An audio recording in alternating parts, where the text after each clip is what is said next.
Welcome back to the channel. Yours truly, DJ Sound Expression, and today it's all about Joe's Bar and sound systems. Yes, we can be still continuing to talk about sound systems. Now, Joe's Bar Sunday had a blast there. Had one of my DJ friends, DJ Storm. He was performing there. He was the DJ there that evening, and it was a very small crowd, but everybody was just there to party and have a good time. Music was great. I can't complain about anything.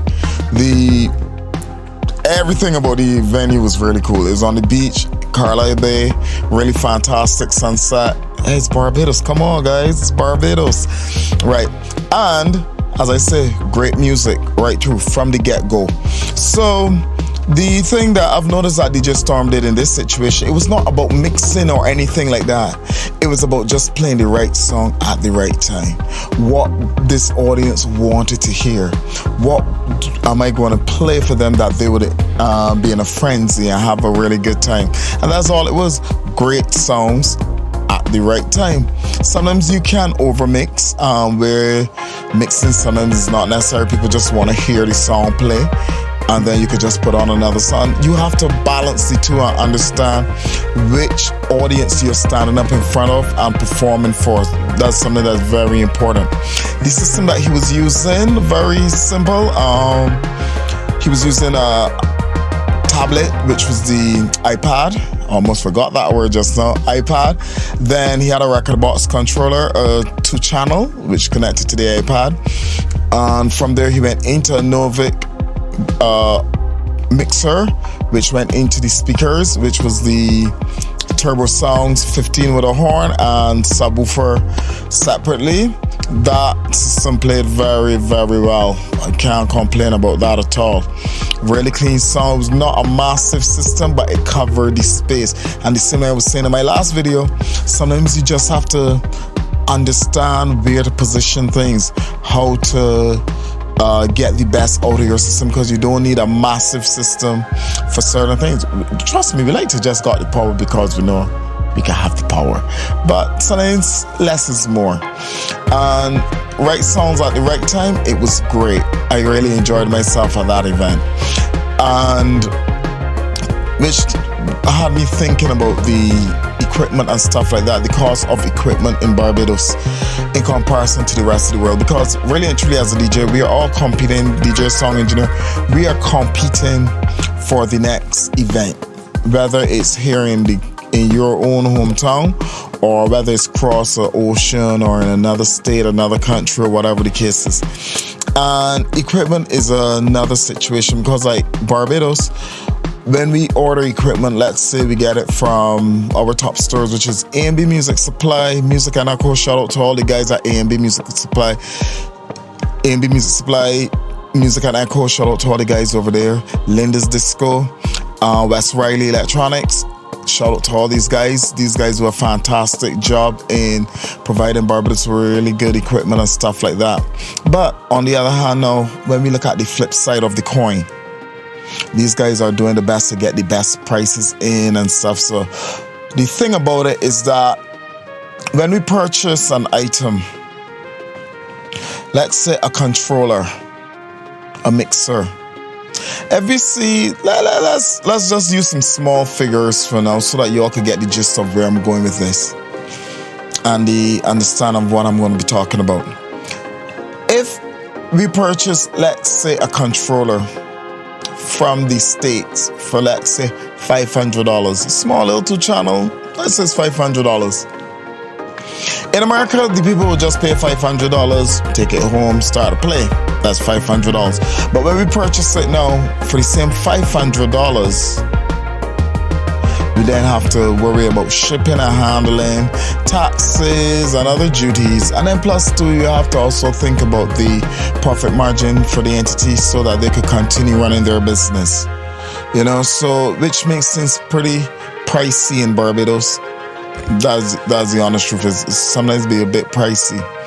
And sometimes you do get deals and stuff like that whereby maybe the store owners were lucky to get it in at a reduced rate, or maybe a tax changed or something like that causing it to reduce.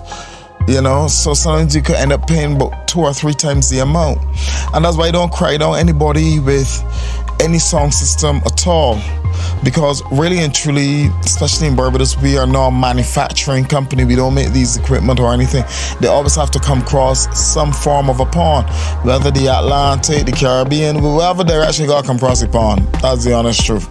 So when you guys are like saving up months in, months out, day in, day out, working all sorts of jobs so that they could purchase an amplifier, and it might be just a simple Behringer amplifier that costs like $499, the EP4000, $499 roughly from Sweetwater. You know, when it reached Barbados, this thing will cost about, that's $499 US, let's say close to $1,000 US, $1,200 US, close, more or less like that, or even, let me say, about $1,400 US, from $400, $400 or $500 US to $1,400 US. So we end up paying about 2-3 times the amount for equipment, and we really have to treasure what we can get on this side of the pond. That's the honest truth. So all the gear that we see online that looks fancy, you know, even if you're running a studio, you see SSL origin on the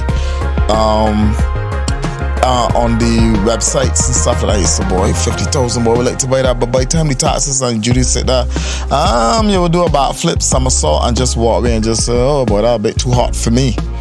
You know, so like, I always give respect to these guys who have big sound systems in Barbados while setting up their sound system, no matter the size, because really and truly we know the expenses, and we have to think a little bit more. We got to think about, what is this piece of gear going to do for me? What am I going to be able to get out of it? How is it going to improve my system? Basic things like that, because like, whereby, as we say, one guy in the States could get an amplifier pretty reasonable, and down here now it's pretty expensive. So basically we're paying the same price like what the guys will pay for the cheap stuff, what the guys will pay for the expensive stuff. So they will always be like a step ahead of us, which means we have to do something a little bit different to make sure it works for us. And that's one simple thing: we have to improve our skill set. Because yes, we will have, let's say, a Behringer amplifier, but you know what? We gotta make sure that we can pull the best sound out of that Behringer, which means we have to think of ways and means to make the sound system work with this amplifier, so that we could create the best tone coming from it, so that we could get jobs and stuff like that. Because at the end of the day, nobody still wants to hear a crappy sound. That's as simple as that gets.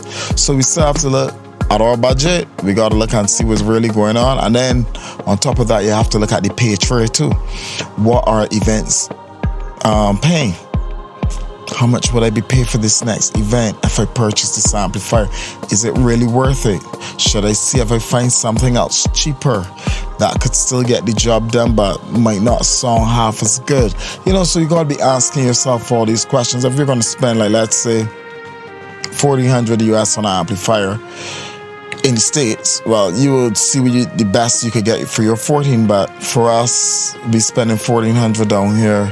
That includes shipping, handling, duties, and everything. So which means we have to be at the bottom tier of the amplifier section, or even of whatever equipment we want to get. And this is something that hopefully our government can help us with, and you know, so we could always be on the cutting edge of technology, so we could compete with the rest of the world. We have DJ Puffy here. He, in the beginning, obviously he would have had to buy all of his gear and stuff like that, but he became a #1 DJ. He just did not accept, like, listen, yes, I got some barriers in front of me, but you know what I'm going to do? I am going to find a way around these barriers. And that's what we do down here in Barbados. We always trying to find another way around the same blockade, to make sure that we can move forward to the next level. That's why I always say shout out to a guy like DJ Puffy, fantastic DJ, great job, bro, on winning the Red Bull freestyle and being an icon for Barbados also. Respect, Puffy. The other thing too, for me, when it comes to gear, I love gear. I get to do a lot of traveling and stuff like that. I also work in Sweden and other places around the globe, so I get to touch a lot of gear, get to see a lot of equipment. And I've been doing this for many years. I just got a picture a couple weeks ago from one of my friends in Sweden when I was at Gävle City Festen, and I was about the age of 22, 23, chief engineer doing song engineer for that City Festen. And I was like, whoa, look at me there, 23. I had hair. This year I had hair, you know? And I am lucky to be able to travel and see all these places, song systems, see how guys setting up, and be able to bring a new outlook on what I might need to have if I'm in Barbados setting up. You know, because technology is changing all the time, and we want to be on the cutting edge of technology. It's like everybody nowadays want to have in their rack a DBX drive rack, but me personally, I wouldn't want a DBX drive rack. Fantastic piece of gear, but I found a different way around that situation because I work in studios also. I understand studio gear, the plugins and stuff like that. I can remove all of that, just set up a laptop, audio interface, and use a DAW as my system management processor, you know. So basically there are a lot of ways of doing things, and stepping out the box is one thing. As I keep on saying, I like technology. I love to step out the box. I love to figure out ways and means of doing other things. There's so many, like, as we say, hype that people try to get on. Oh, you must have this, you must have that. I always tell people, you don't need to have anything. You just need to have what you have and we'll make it work. That's all you have to do. Make the best out of what you have first, and then as time progresses, see what you really need for your system to improve on it. You might have just a simple system, which is two 15s, which is two single 15s and a horn in each box. Two boxes with a horn and a 15. Two boxes, right? And two subwoofers. Okay, you start there. And all of that is powered, so you didn't need an amplifier or anything like that because that's a powered system, you know? And then you might say, you know what? I want to step up into doing that's a system I would say I could use for like a wedding. I could use for small parties, etc. Maximum, I would say 200 people thereof. Small little bars, that can work. But you might be saying, business turning over, things happening. Let me see if I could step up in another game so that I could be a little bit bigger, you know, improve on it. Let me see if I could start mixing a band or something like that, having song reinforcement for a small band, maybe a guitarist, vocalist, and a keyboardist. You know, you might start there with a small little 2 or 3 piece band, and that system might be able to hold you because those people might be playing in the same size venue as what you're accustomed to. Then you might decide on, you know what, I'm going to the next level. Let me see if I could bring in something like a mixer for that band now, and see if I can handle maybe 5-6 people on this one small system. And then things start to get a little bit bigger, and you have to then start looking at more equipment, from the amplifiers to speakers to maybe a computer, reverb machines, or a digital mixer that has everything in it. You just have to figure out as you go along your day what you need from what you don't need. Try not to just jump on the hype and the bandwagons. Focus on what you need. And that will be the key point. Focusing on what you need. Everybody needs something to improve their system, but what do you need to improve yours? Is it that you're getting this piece of gear because of the marketing behind it, and you think that this is going to be the next God-sent piece of gear that will make everything perfect? Well, newsflash, guys, if you don't know how to use it, your music will still sound crappy. Full stop. And that's just the newsflash. So, if you want to go and get a piece of gear, figure it out. See what your system needs. Talk to people who really understand sound systems and stuff like that. And this also goes for inside of studios, home studios. If you're looking at setting up a home studio, talk to people and just get the basics first and start to work with the basics and understanding what you need for your space. And then you might eventually recognize that a lot of things that you were thinking about was not even the direction you should have been going in. You know, you might be talking about, I want to be producing music. Okay, what style of music you want to produce? What genre? R&B, hip hop, electronic? Do you want to be a synthesis? What type of producer you want to be? Think about it. Do you want to be on the mixing edge? Also, do you want to mix your own music, or do you just think that you will pass it on to someone and let them mix it for you? You know, all these are things that you have to look at, because it will determine what gear you will need and what you can purchase. Now, if you want to be an audio engineer, where you're engineering both live song and in the studio, then there's certain pieces of gear you can need. I always tell people one of the pieces of gear I love is my analyzer microphone, because every place I go I carry that with me. I love my analyzer microphone, but if I'm mixing studio work, that's simple. For me, it's simple because I've been doing it so many years. It's just basically figure out which DAW. Most people use Pro Tools. I am not a Pro Tools fan. I am a Nuendo type of guy with a reason. I'm sorry, those are my things. You use what you use. It's not right, it is not wrong. I use Nuendo because back in the day when I would have been a Logic guy, but Logic went over from PC to Mac, and after that I just I ain't about that anymore. I wasn't really digging Logic after that. I didn't like Imagic Logic. It was really a cool DAW. I started off with Logic 5. Yeah, Logic 5 when it was on PC. .de as we used to say back in the day, early 2000s.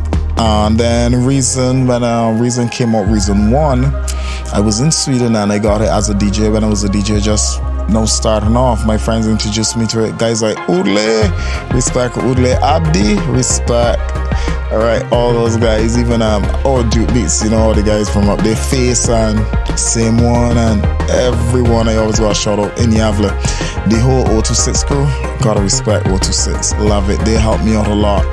And I tried Reason, and it was really, really a cool program. And I was always saying to myself, the first one was good, but I was always wondering, why didn't they just put in a recording function? And then eventually in, I think 5 came and record came out. Yes, I'm looking at the box. Yes, record came out. Record. And that was like God sent for me, because I just like the way it operates. It reminds me of very much about the way analog gear is, where I could just go to the back of the rack and just start plugging in things and switching things around. I really love that. And if it's a person who likes synths, yes, boy, that is it there for you, because then you can actually see what you're doing. Plug in this, plug in that, unplug this, click this, set this, and you have your sound, you know. And as it's developed throughout the years and changed throughout the years, I mean, I really do like it. Even to the point now that is a VST, I could say, yeah, Nuendo, and that is like very powerful, very, very powerful DAWs. One could be your synth machine. You could put it in your DAW now, pull it up as a synth, and have all the features that you need. You know, so my thing is, I'm a Nuendo type of guy. I'm a Steinberg guy. I always loved Steinberg. I know that Yamaha took over Steinberg. I had always liked Yamaha O2R. I also started off on my first mixer that I really big mixer that I used was the Tascam M3700, and that was by Ragachar Studios, Mr. Charles Lewis. He was one of the producers that taught me how to audio engineer. From there, when I went over to Europe, it was like about early 2000. Yeah, it was 2000 actually. And then ended up working at a theater, and they used the Yamaha O2R digital board. Came across the Sony Oxford boards, the Mackie 8-bus, all these digital consoles. Trust me, I had to place my hands on them. And it was really good to learn all of these consoles. And then I started to get an idea like, now with the power that the DAWs are giving you and the functionality, plus the power of the computer, you could just get a DAW and just do everything there with a really good audio interface. And you're going clear. So that's what I'm saying. You don't need to follow a hype.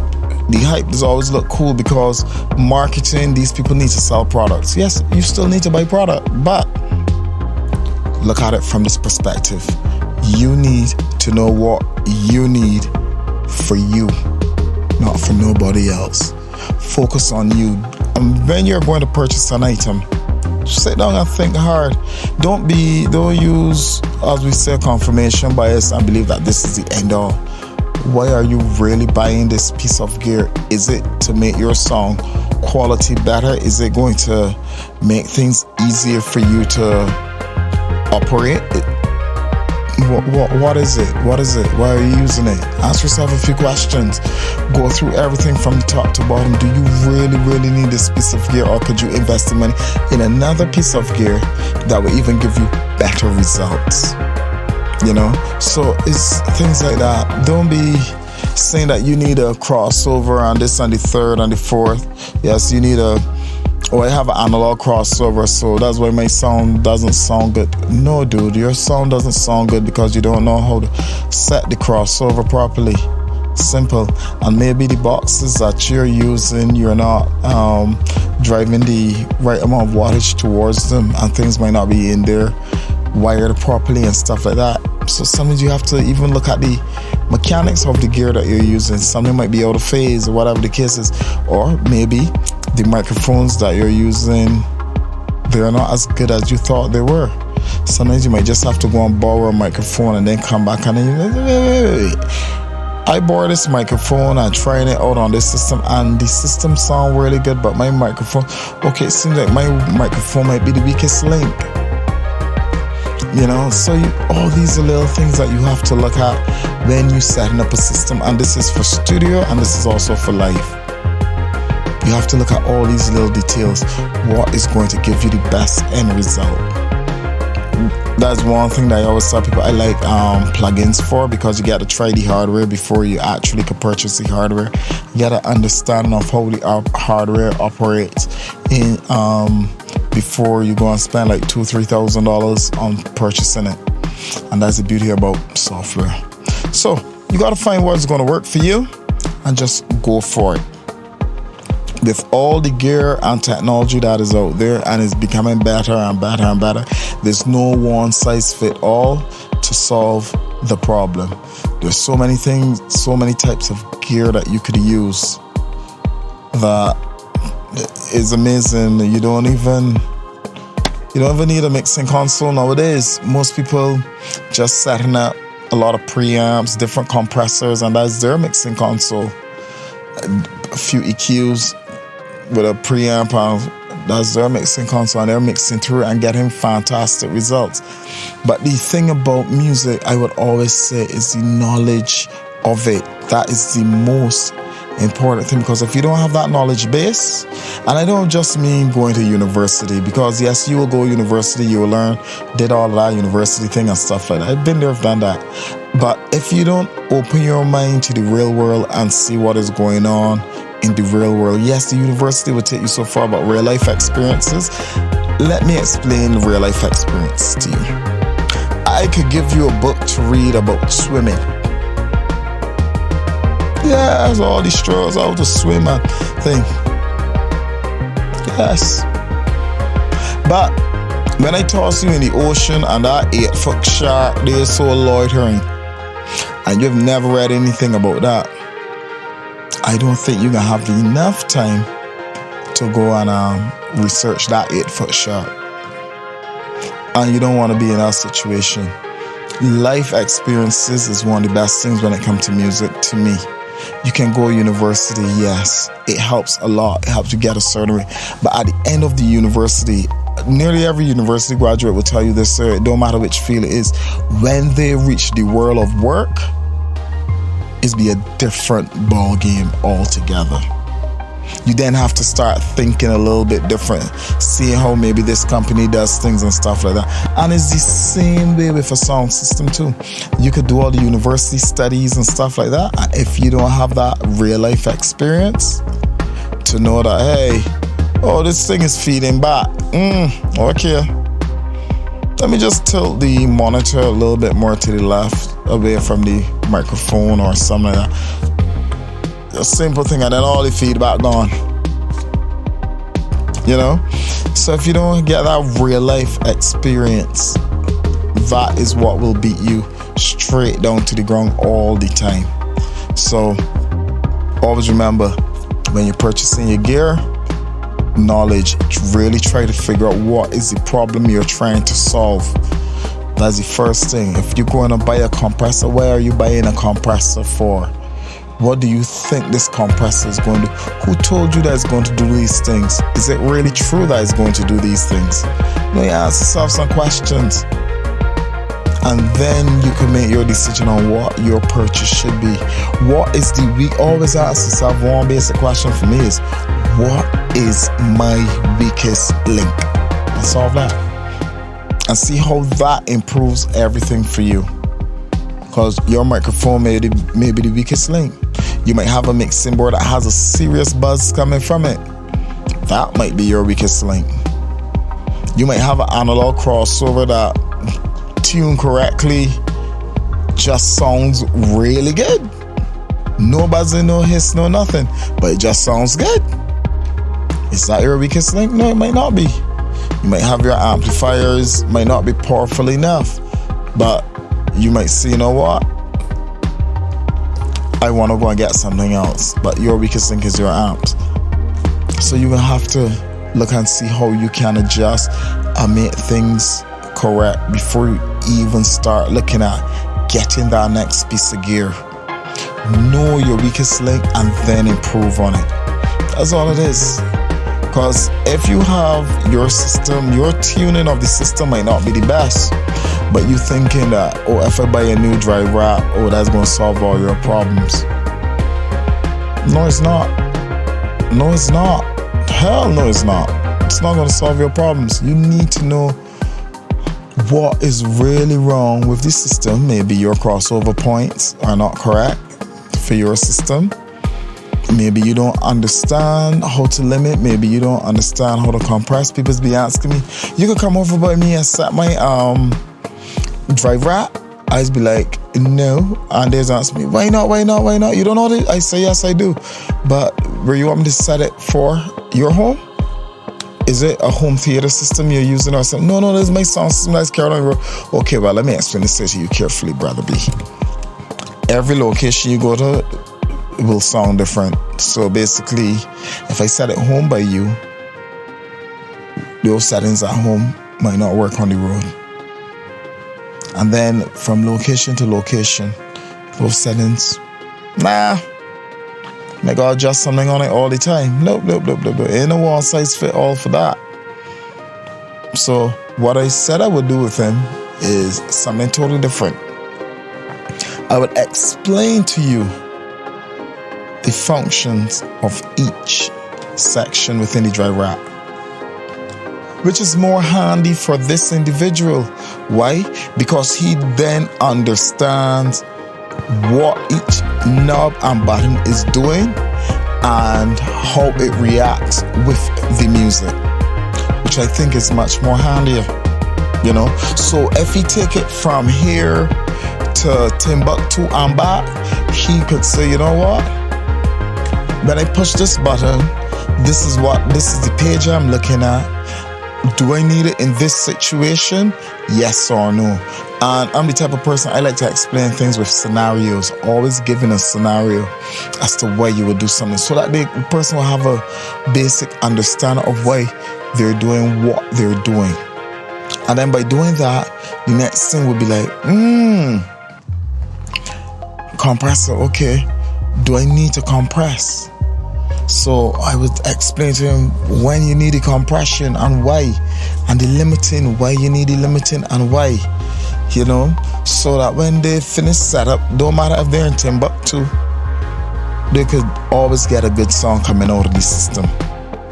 And they would need to know the basics of how this machine works, but understanding the basics of each section of that machine. And that's the beauty about setting up a sound system, is understanding the logistics within each part, each component of the system. Well, that's it there for me today. It was quite a little rant there on equipment and stuff like that, but as we all say, it's always good to give out some good information to the upcoming guys for the pros and stuff like that. If you got any questions or want to battle me or ask me anything about it, feel free. I always ready for discussion. The thing about it, I want to see all of my guys in Barbados here. So I grew up in Barbados, and I want to see the guys really push the envelope, because based upon our limitations, I always like to see we coming from behind and just taking the goal. It's just looks so cool. We are that good. And I must say, it's all about just helping my guys. I have the knowledge. I'm willing to share the knowledge with everyone and stuff like that also. So let's do this. Let's keep sound system business alive in Barbados. Keep the culture going. Got the guys from New York and Miami. The guys out there hot enough. Shout out to all the guys over on those sides of the globe, yeah. I mean in Ashanti, he's holding his thing on the basketball court in the summer. Respect, brother. You know, he's in New York. Respect. And this is what it's about for me and sound system. I grew up around a lot of sound systems, so I just love equipment. I've been shot many a times. I think that's when my hair dropped out. I don't know why. But anywho, I've been shot many a times because I am the type of person that back in the day, when you don't know, you just don't know. I used to be in equipment that plugged in with a screwdriver. Yeah, I get fired a couple of times, but cool, I live. I good. I ain't gonna do that now though, because I got the knowledge now. I would be like, I ain't doing it. It's not a pleasant feeling sometimes, trust me. It's not pleasant. But anyway though, guys, just be careful, enjoy your day, and I'll see you in the next one. See ya.